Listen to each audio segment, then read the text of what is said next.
Hello viewers and welcome to another episode of the Enoch Generation, a generation that walks with God. In our last episode, we were listening to Cherie Mitchelle and her journey, how she began her journey with God. Okay, she's here with us in the studios today to continue what God had done in her life. So let's move to Cherie Mitchelle.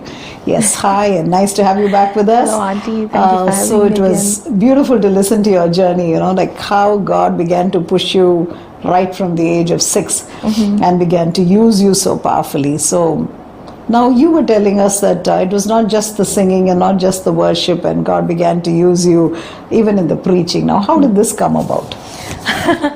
Okay, so in 2017, I made a decision to go to Bible college right after my 12th grade. Okay. So right after I finished my graduation, I applied for Bible college at Hillsong Leadership International College. So God was so gracious enough to give me the opportunity to go there and study. So I went there. So you moved to Australia? Yes, it's so in how Sydney, old were you Australia. then? I was 18 years. Oh my God. It was very new for me to go there because my family, they were very protective of me. They will not let me go alone even to the next street. They'll always make sure they accompany me. But to go alone as an 18-year-old to a different country and to live by myself was an experience which changed my life completely. So when I went because there, I know the Pinky before the trip to Australia, and I see a very different Pinky after she returned. So in fact, this was something that was eating into me, and I wanted to know, what was it that changed your entire, I feel your entire countenance and everything about you has simply changed. Yes. So what was it that actually made this change? I think it was a refining process. It was not easy, but a lot of things changed me for the better person that I am today. So I went there in 2017 to do my worship leadership course. Okay. So it's a worship vocals course. So I went there to learn about worship, and it's a typical Bible college. So everything you learn about theology and you learn about Jesus and so many other things. I loved that experience. It's more than what I learned. I think it's the experience that changed me, because once I went there in the beginning, I was so excited because getting to live by yourself and to try out new things and to be an adult, it was so much fun, and I was so looking forward to that. So you started ministering when you were 6. You became an adult when you were 18, is it? For the first time, yes.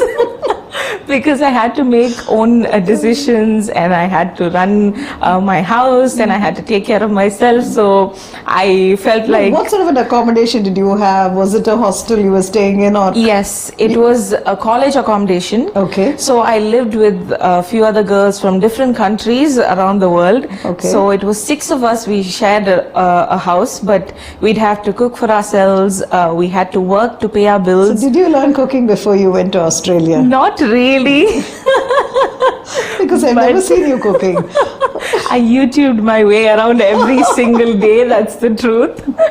So it was an interesting experience, but my friends say I cook really good, so I take their word. Then you need to give us all a treat very soon. Yes, hopefully. So that was, all of those experiences were very new, and I loved it in the beginning. So I had to work there as well. So part-time, I worked around 3 to 4 jobs to support myself, because my parents were in ministry and I didn't want to be a burden to them, because I was studying ministry as well. So I wanted to do everything that I could to not be a burden to them, but also to support myself. So I did a lot of different jobs, which was also very, very new and interesting. So that was a very beautiful experience. But did you have the time to balance between your studies, running a home, having a job?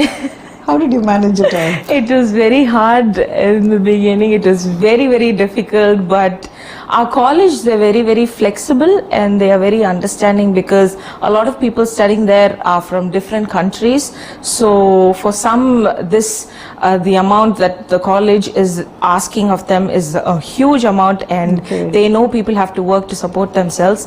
So they were very, very understanding to give us the space to work and to do college work as well. So they were very understanding in that part. So I was able to do that as well. So that's how. That would have kept you on your toes 24/7, isn't it? Yes. It was very, very busy. And while I was there as well, I used to lead worship there in the Tamil churches. So in Sydney, there are a few Tamil churches where they always need help because they are just starting out or they don't have enough. So you were doing worship your course leaders. in Sydney? Yes, so it was in Sydney. So it was in an area called Balcombe Hills in Sydney. So around there are a lot of Tamil community people, and they always have meetings and stuff like that. So they always need help, and I would love to go and assist with them whenever I got the chance to. So I felt a sense of home doing that as well. So that was very interesting.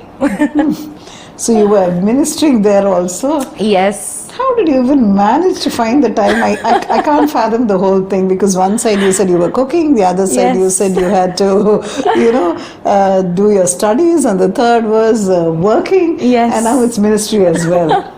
And you must be some superwoman, I should say. No, but God gave me the strength to do it. Okay. So, did you feel kind of lonely, left out? Because I've always seen you people, moving as a family. You go out for ministry as a family. Yes. I see your family outings, because we've been associated with your family for quite some time. I see you very family oriented. So when you went there, I know family missed you quite a bit. Yes. The rest of them here. But how was it for you? Life, you literally have to live alone. Okay, it would have been exciting initially, but as the days went by, how did you really feel? As you said, it was exciting initially. Because something different. Yes. But around the second year is when it really hit me, and that was when my whole journey with Jesus actually began. Okay. So around 2018 to 2019, 19 I was coming to the end of my studies at Hillsong. So during that time, I started to miss my family a lot, because every now and then we'd meet, even though I was there. I'd fly down here, or Dad would have some ministry to come there, and we'll be together. But this year, for a year, I hadn't met them in person. So during that time, this sense of loneliness, it started to come around me, and I started to miss them a lot because I was so out of my element, and it finally started to sink in that I am alone in a different country, and my family... So how family... long did it take to sink in that you were alone in a different country? Probably around a year and a half. So you came to your realization only after 1.5 years. After the high. After nice. the high of adulting, I finally came to the reality. You're still a child. Yes. Wanting your parents back. That's true. But during the end of 2019 was when I was supposed to finish my studies, and all of my friends, they had a solid plan of what they were going to do next. But for me, it was very different because I didn't have that plan set in. Because my parents were open to whatever I wanted to do, and I had so many options in front of me which I could have chosen easily, but I wanted to wait on the Lord and do the right thing. But the wait was so hard, and during that season was when I was going through a very difficult season with anxiety. I had a lot of anxiety because I didn't know what was coming next, and there was a sense of fear of the future. So during that time, I would be so alone. I would not talk to my friends. I would not keep in touch with anyone. I'd often be in my room. I would be so afraid if somebody asked me what's next. And I was so afraid to come back home, because when I'm back home, obviously the question everybody has readily available for me is, what's the next step? What are you going to do next? So that question started to eat me up slowly, and that was when I went through a very, very hard a hard period, especially navigating my emotions in that season, because I was feeling an overwhelming sense of loneliness and anxiety and this weight of responsibility on my shoulders, because I was responsible for my decisions that I took then, and that decision was going to mark my future and my career. So at that point I was at a very low in my life, but during that season was when I encountered Jesus personally. Wow. So far it's always been because we've been in ministry, because we've always been in the loophole of placing ourselves in a place where Jesus was always there. But for me to find Jesus in a place where it was so lonely was a very different experience. So that was when my relationship with God became very real. So God started speaking to me in my loneliness and in my anxiety through people, through even small acts of kindness. So when I was really low and when I couldn't cook for myself and when I just didn't want to do anything, and when I was just at the point of breaking down or something that pushed me to my limit, when I was usually in that space, somebody would come in.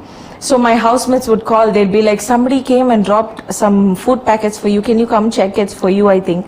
So when I go down, it'll be boxes of biryani. Wow. Boxes of biryani from a stranger in Sydney is it's out of the world, it's unimaginable, but something like those things that God did, it really made my relationship with Jesus very real. But how precious you are to the Lord, isn't it? So even though you may think you're all alone and you have hit your lows, yes, He just wants to remind you that He's there with you. And is biryani your favorite food? Yes, it is. See, so He made sure that somebody in Sydney cooked that biryani and brought it there for you. I mean, like, the God we serve is an awesome God. He's so mindful of us, isn't it? So true. So it's so lovely to listen to the way God has literally been, moving with you even at your lowest points. And so that helped you to get over what you were going through. Yes. So during that season, God spoke to me very clearly through certain verses in the Bible, and I would spend hours in worship. So that was when God made a promise with me that if I was in ministry, it is for the glory of God, and that He will never leave me and never leave my side, and everything is for the kingdom of God when I submit myself. So that was when I made the decision to serve Jesus as a pastor. Oh, so you took that decision at that point of time. So was it that the Lord spoke very clearly to you and told you to take a decision of becoming a pastor, or was it just that you felt it in your spirit? I felt it in my spirit, because when I gave myself to ministry, I knew it was not me that was doing it, but it is for the glory of God. And I didn't want to put myself in flesh to make that decision, but it was something in my spirit. It moved me to make that decision at that point. Okay, so you were pretty clear. Yes. That this was your calling and this is what God was molding you for. Yes. So more than being a worship leader, it's there in your blood that you're going to be the next pastor, is it? Amen. Yes. Yeah, so that's wonderful. And how did your family react to this? So during this season, I didn't share a lot with them because I was very scared of how they'd accept, because they haven't dealt with most of this, with any subject that's surrounding this. So it was very new experience for all of us to be going through this.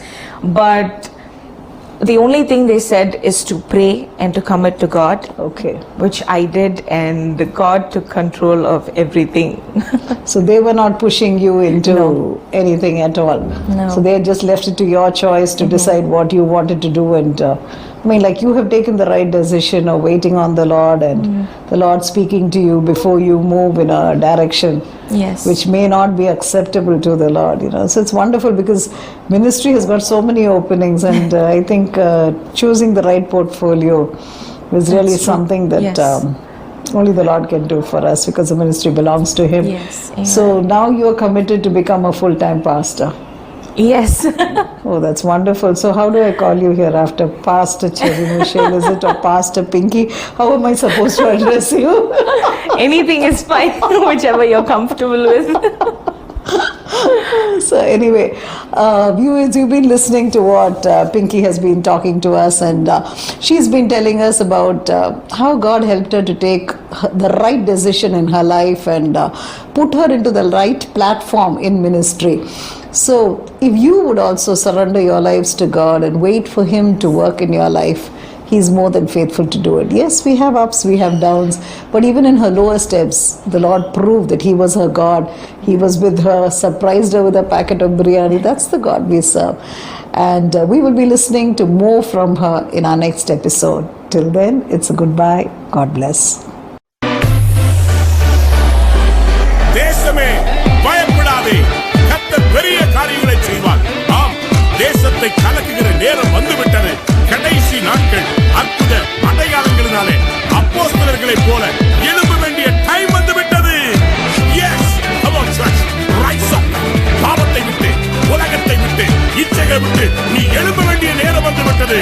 rise up, கலக்குவோம், கலக்கிடுவோம் தேசத்தையே, உயிர்ப்பிப்போம் தேவ ஜனங்களையே, கலக்கிடுவோம் நம் தேசத்தையே, உயிர்ப்பிப்போம் தேவ ஜனங்களையே, எழுப்பிடுவோம் சபைதனையே, சுதந்தரிப்போம் தேவ ராஜ்யத்தையே, எழுப்பிடுவோம் சபைகளையே, சுதந்தரிப்போம் தேவ ராஜ்யத்தையே, கலக்கிடுவோம் தேசத்தையே, உயிர்ப்பிப்போம் தேவ ஜனங்களையே, கலக்கிடுவோம் நம் தேசத்தையே, உயிர்ப்பிப்போம் தேவ ஜனங்களையே.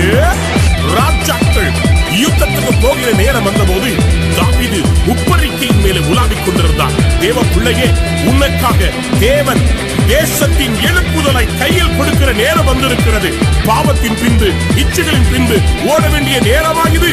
பரம அழைப்பின் பந்தய பொருளாம் இலக்கை நோக்கி ஓடு, ஓடு, வேகமாய் ஓடு. உப்பரிக்கை மேல் உலாவிடும் நேரமாகிது. ராஜ வஸ்திரத்தையே கரைப்படுத்தும் காலமாகிது. எழும்பு, எழும்பு மகனே, ராஜ வல்லமையோடு தேசத்தை கலக்கிடும் காலம் இது.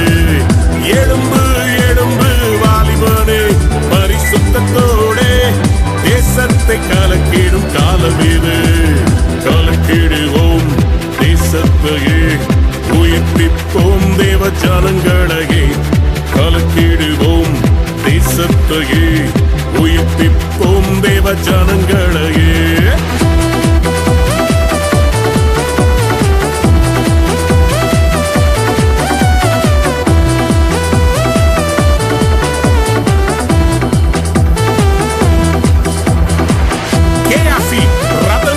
பின்பாக ஓடினான். எலியாவோ ரதங்களுக்கு முன்பாக ஓடினான்.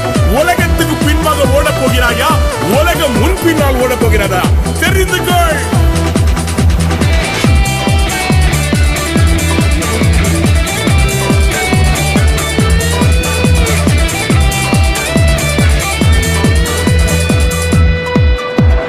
கேயாசி போல் உலகம் தேடிடும் நேரமாகிது. ரதங்களின் பின் இச்சித்து ஓடிடும் காலமாகிது. எழும்பு, எழும்பு மகனே, ஒரு எலியாவை போல் ரதங்களின் முன்னே நீ ஓடிடு. எழும்பு, எழும்பு மகனே, ஒரு எலியாவை போல் ரதங்களின் முன்னே நீ ஓடிடு. கலக்கிடுவோம் தேசத்தையே, எழுப்பிடுவோம் தேவ ஜனங்களையே, கலக்கிடுவோம் நம் தேசத்தையே, எழுப்பிடுவோம் அவர் ஜனங்களையே.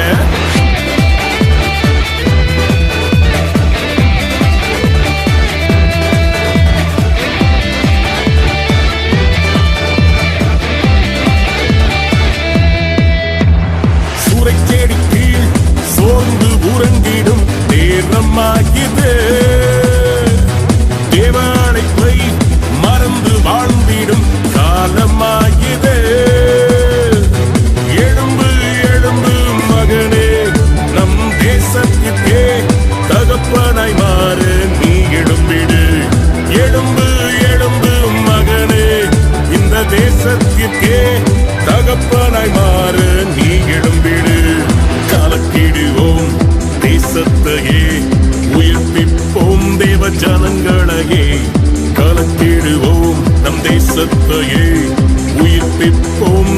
ஜனங்களையே எழுப்பிடுவோம், சபைதனையே சுதந்தரிப்போம், தேவர் ராஜ்யத்தையே எழுப்பிடுவோம், சபைகளையே சுதந்தரிப்போம், தேவர் ராஜ்யத்தையே கலக்கிடுவோம், தேசத்தையே